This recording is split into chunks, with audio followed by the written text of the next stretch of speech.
Walt Disney was one of the greatest innovators of 20th century filmmaking.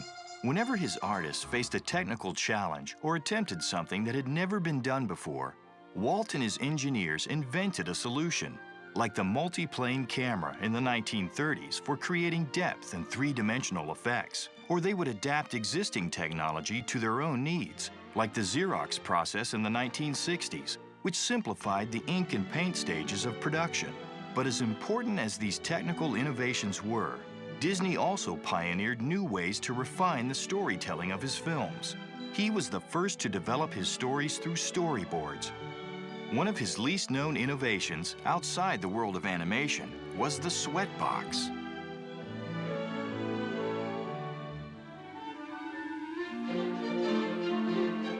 The sweatbox got its name from the original small projection rooms in the Hyperion studio, where Walt Disney and his animators and directors could review animated footage, dailies, or story reels on a film in production.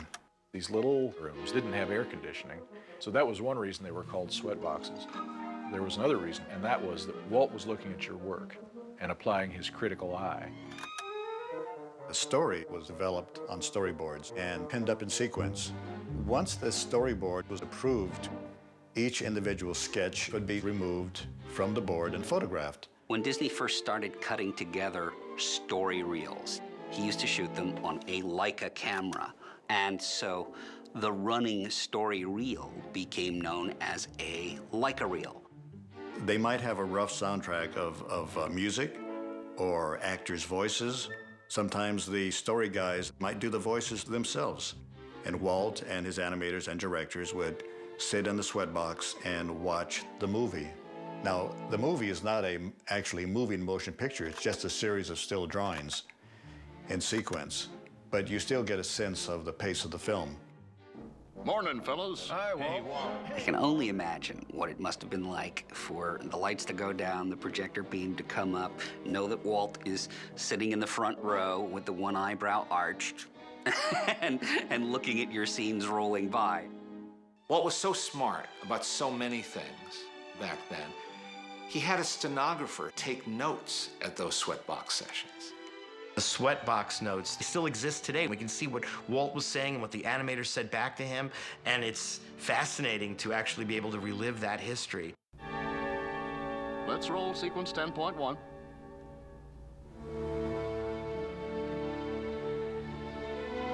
Think of it, Figaro. Outside is an ocean full of fish, and here we sit starving to death. Oh, a miracle! Oh, mirages, hallucinations. What next? Let's stop a minute. Well, boys, what do you think? I sure like that rope coming down. That works good. You don't think we should have the rope dissolve into sausages? They are right there, aren't they? We cut, and it's sausages. He picks them up, and it's immediately rope. I like the rope coming down, hitting him on the head. Walt was a great story editor. Looking at the filmed storyboards set to the track, Walt could make very, very smart comments about timing, about sections of story that don't work. Where Geppetto points his finger, how about a bigger shot? Do you think so? It's wrist and hand. You want to see the kitten with the finger right on him. You know it's Geppetto. You want to be with the kitten. Walt, he was a perfectionist, and he would analyze and assess every action. He would find a way to improve it until it was perfect in his mind. He had very particular ideas, and he had no problem with making sure that people knew what he wanted.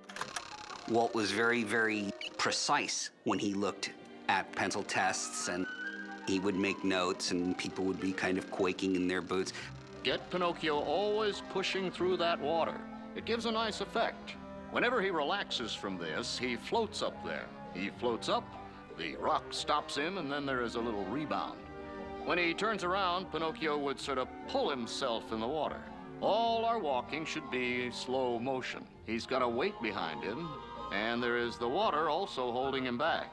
A lot of time, Walt would use it to kind of spur people to the next level. I remember this story about Bill Teitla. He'd look at it and he'd go, Well, for anybody else, that's a good enough scene. But for Bill Teitla, I don't know. And, of course, Bill would walk away crushed and try even harder, you know, to make it a great scene that Walt would like. I recall being in a session where Walt Disney was grilling his director on why did that happen, and why did you do this, and why didn't you do that. Walt had certain things he expected to see, and if he didn't see it, then he was going to ask why not. And so you better have an answer ready. Well, you can't please everybody. The sweatbox process was the heart of refining every scene in the film. When you look at Pinocchio, those scenes are not animated so much as they are reanimated. There's nothing that got to the screen exactly as it was done the first time. Everything would be watched with a very, very critical eye by Walt. Walt's criticisms during the sweatbox sessions were sometimes brutal. They almost always were right on the money. And I think everybody who was with Walt in those sessions would be further inspired to reach new heights.